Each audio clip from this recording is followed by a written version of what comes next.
شاید قمای صاحب وایي چې څه خبر یم چې آسان شوم که ثقیل شوم، خو وخت نه تبدیلېدو نو زه تبدیل شوم.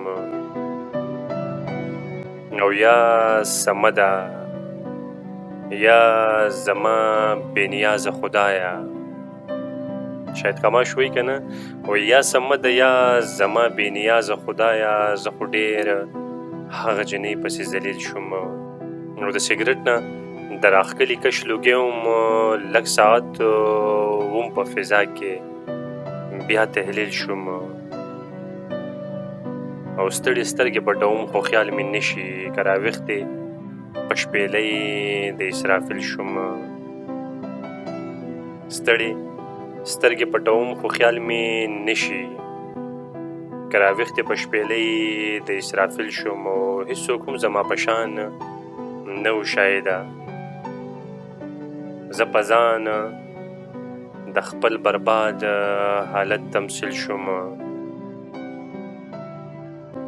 وایي لارې زموږ په سینو لنډه جوړه کړې وه، لارې زموږ په سینو لنډه جوړه کړې وه، او څه خلکو جنت ته یوه منډه جوړه کړې وه.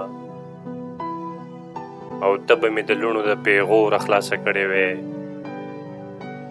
ته به مې د لوڼو د پیغور خلاصه کړې وې، ځکه خدای وې ما به هوا شنډه جوړه کړې وه.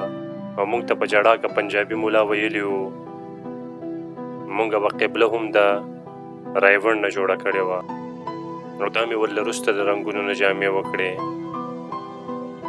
دا مې ورله وروسته د رنګونو نه جامې وکړې، او دا مې په کچه پنسل پر بنډه جوړه کړې وه. او بیا ورته لاسونه تنهایي راخواره کړي دي، بیا شاهد سفر دپاره پنډه جوړه کړې ده. او لارې زموږ په سینو لنډه جوړه کړې ده، څه خلکو جنت ته یوه منډه جوړه کړې وه. دا د شاهد قماش صاحب شعرونه دي. شاهد قماش صاحب د ډېر وخت نه زه اورم، او ډېر بهترین لیکوال دی. او هغه یو شعر یې ما مخکې هم ډېر ریکارډ کړی و که نه، کیدای شي د جنت وجود سراب وي، کیدای شي دوزخونو کې شراب وي، کیدای شي پس له مرګه عذاب نه وي، او کیدای شي چې همدا ژوندون عذاب وي، او کیدای شي هغه ښکلی مخ بربنډ وي، او کیدای شي چې زما په مخ نقاب وي. مننه، خوشحاله اوسئ.